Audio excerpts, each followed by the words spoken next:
It's close to the Cats' goal here. Can they snare one? Thrown up. Comes down. Dempsey had it for a moment. Oh, Jack Henry's got it under his boot. Somehow he was able to fashion, ball the boot and kick a goal for the Cats. A stoppage goal, a big stoppage goal for Geelong. And it's Jack Henry making something out of nothing. And the Cats hit the front by 2 points. And that's Henry's second. Geelong 12-12-84. Carlton 11-16-82 with 2.5 minutes left. He just got good position on Nick Haynes. He wasn't really moving through the stoppage, but just almost in the post-up position. Held his ground. Ball bobbled up and swung his leg. They did it well, Geelong. Carlton threw that many numbers back there. Even Tom Stewart was down there, so they evened up the numbers and said, you're not going to park the bus on us. And now it's on Carlton to try and see if they can score in the last 2.5 minutes. And Geelong will play this situation really well, trying to take uncontested marks. First goal in 17 minutes. Cats with their whiskers in front. Huge roar goes around the MCG as we get back underway. Hewitt goes to ground, fights for the ground level with Bailey Smith. Bit of a pile-on, and the umpire's seen enough. They'll throw it up again. Yeah, Beaver. Ollie Dempsey as a winger, he's become a 7th defender, so they're just Blitzarves has dropped off. Jeremy Cameron's now behind the ball as well. Still plenty of time for the Blues. Pitnet hacks it out of mid-air. Needs to be clean below his knees was Cherry. He wasn't.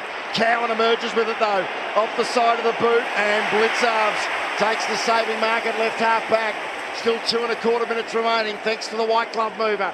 Geelong 2 points in front, 12-12 to 11-16. Blitzarves has whistled to go. He's going to kick on his non-preferred left. 50-metre drop punt to a pack of 4. No mark taken. Carlton front and centre. Walsh sweeps a handball inboard to Hewitt. Hewitt with the lateral kick to Newman. He'll swing onto his trusty left boot. He's got options aplenty. Next in the queue is Ainsworth. He's marked at about 70. It's McGovern. My apologies. In the excitement, McGovern wheels inboard and then kicks to the hot spot. It'll land 20 out. Cripps! Patrick Cripps with a captain's mark. If ever you want to see one. A power play mark of the night. And the Carlton skipper has hauled it out of the night sky, 20 metres out directly in front. And he's shaping to snap across his left shoulder rather than go the traditional drop punt to put his side back in front. We're down to 75 seconds and he goes!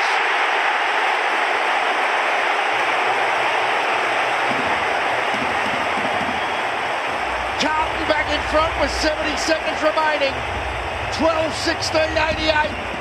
12-12-84, Geelong Tyres Power scoreboard. How bloody good is the footy? Yeah, it was actually really smart play from Cripps. He went over to the DeConing and Mackay match-up to almost put a block on, but it freed him up to have a run and jump at the footy. And unlike Jeremy Cameron, he just got caught underneath the ball and allowed Cripps to come jump on his back. Well, it's on the Cats now.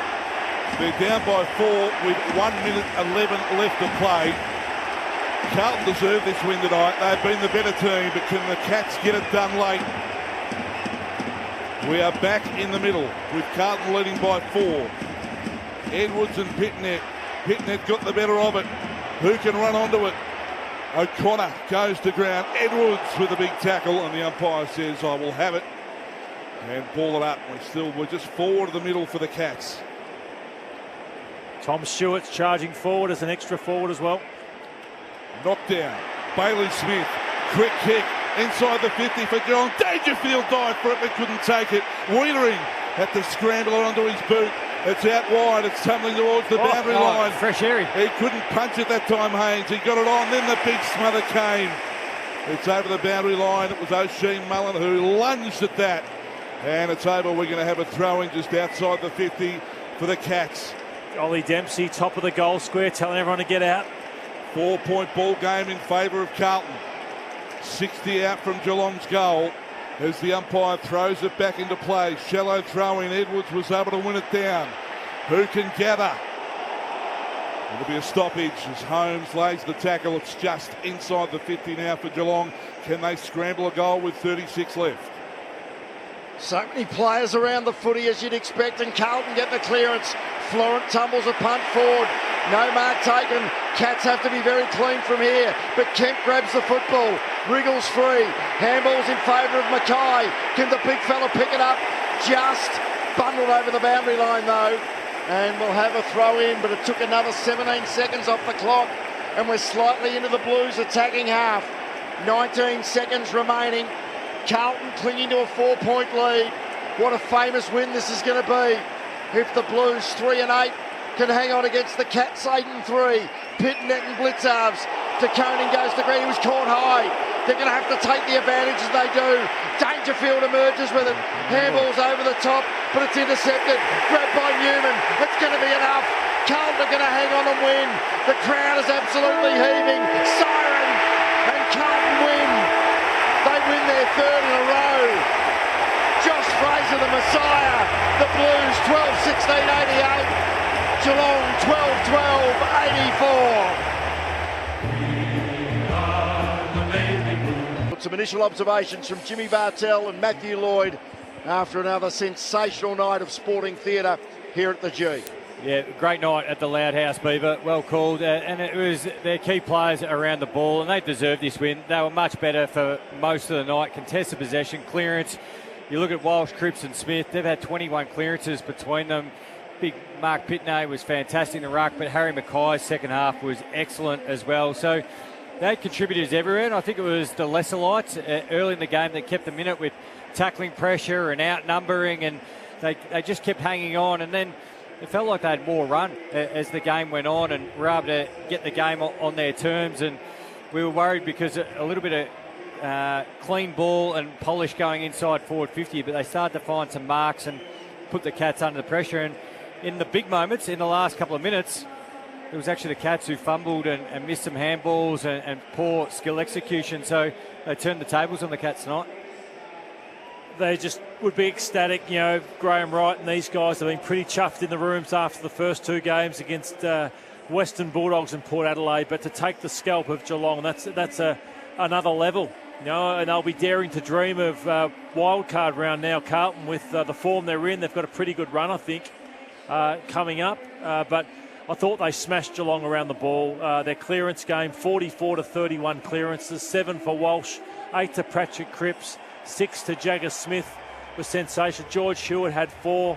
The scores, they just got 7 goals, 7 from clearance. So they were too good in that area, and it just made it too difficult for Geelong. Geelong marked the footy well behind the ball, but they had to start all their change from defence through guys like Connor O'Sullivan and DeConing and those types of players. So, they had the most influential players on the ground, I thought, with the midfielders of Carlton. Obviously, Jeremy Cameron was good, kicking 4 goals, 3. But, Smith and Holmes weren't at their influential best. They still had plenty of numbers and did okay. But I think Walsh and Cripps were the standout midfielders on the night.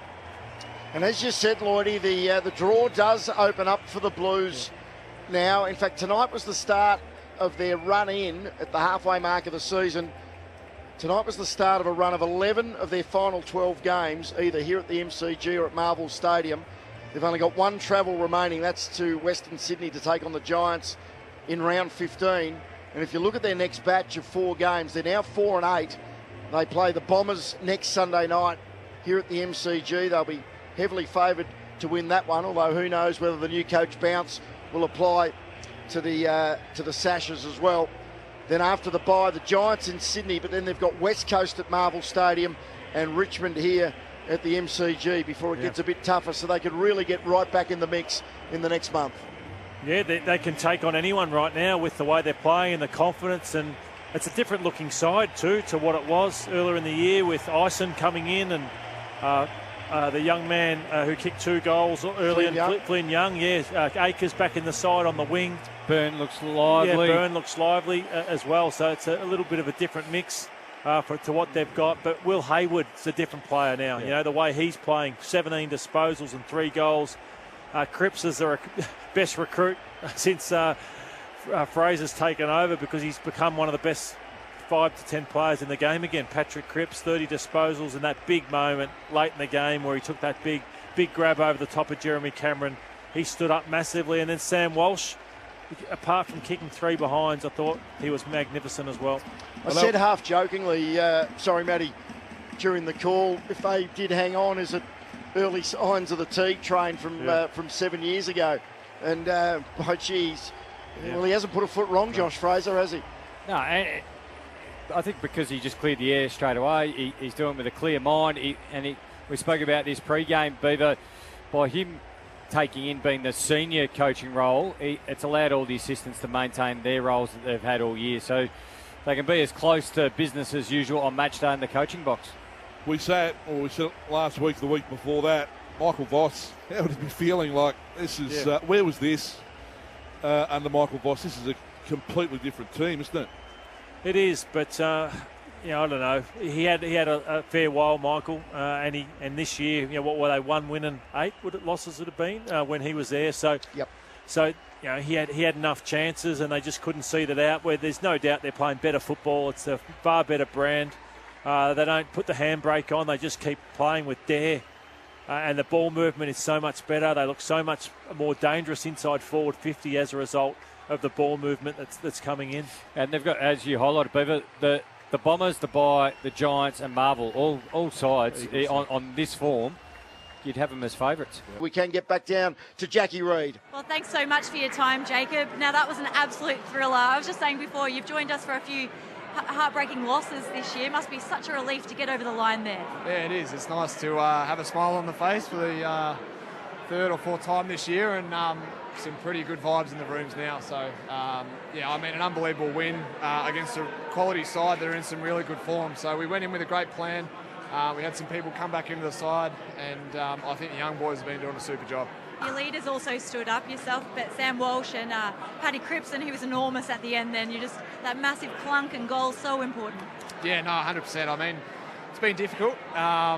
You don't want to complain or try to, drop your body language too much and talk about, how the year's been going. But we've been challenged as leaders, both, probably externally, obviously, and internally to rock up and play 4 quarters of football. And I think over the last 3 weeks we've been able to do that. So real positive, obviously. And as I mentioned, we're getting plenty of help from the young boys. I thought Jack Ison was excellent. Harry Dean's been unbelievable for me all year. And then I think Taylor Byrne's bump changed the momentum of the game, so super job there. Jacob, Jimmy Bartel here, well done on the win and really well deserved. It actually looked like since quarter time you had the game on your terms, but you just weren't getting reward. So what was the message at half time from Josh and the coaches? Yeah, it's a tough one. I mean, you're always going to be in an arm wrestle against a side like Geelong. Geelong, Sydney, those type of teams, they move the ball really fast, so we wanted to stem that a little bit.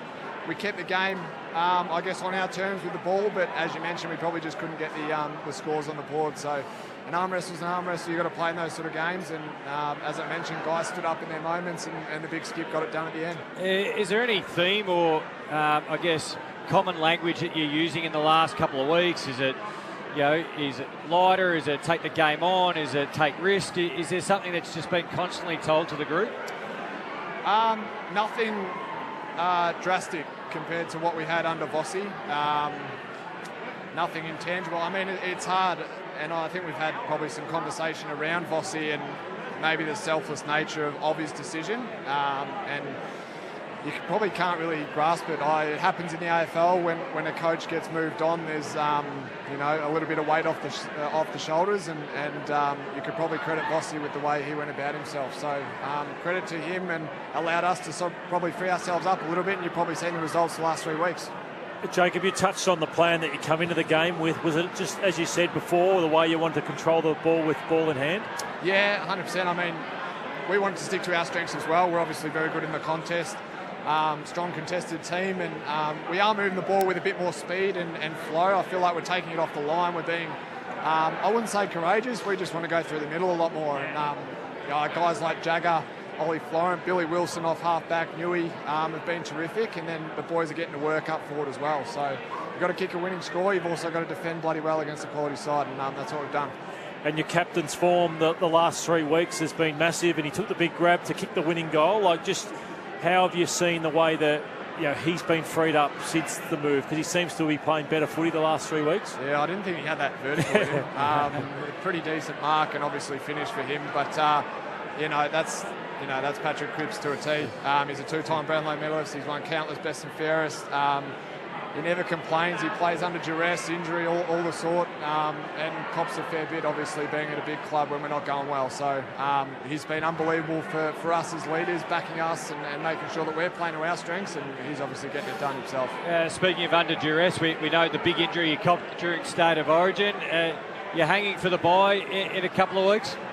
I've had I wouldn't say I'm hanging for it. I had a nice little week off last week, but a rib, a concussion, a little calf, so somewhat interrupted year, but as I sort of mentioned, the vibe, the positivity, and not just the last 3 weeks, but probably the last 6-7 weeks, we're building towards this sort of run, and Essendon are coming off a pretty similar situation to us, so we'll see how they go this week, and then we've got them next week, so and then we'll get that bye. Jacob, what I loved about tonight was that Mackay and Kemp didn't have the biggest games in terms of aerially, but it was your smalls like Hayward's was a massive game. I know he's a sort of a medium, but they're young, and you just talked about the tackle from Byrne. I thought you got a lot at ground level, whereas in the past you probably struggled at times for small forwards. Yeah, I'd agree. I mean, the big boys still, impact is not necessarily touches and goals. It's winning and halving contests, just having a presence. And obviously Geelong had a few intercept marks there, but I reckon in the important moments they stood up, got it to ground, and then allowed the boys to get to work. But as I mentioned, Taylor Burns bump.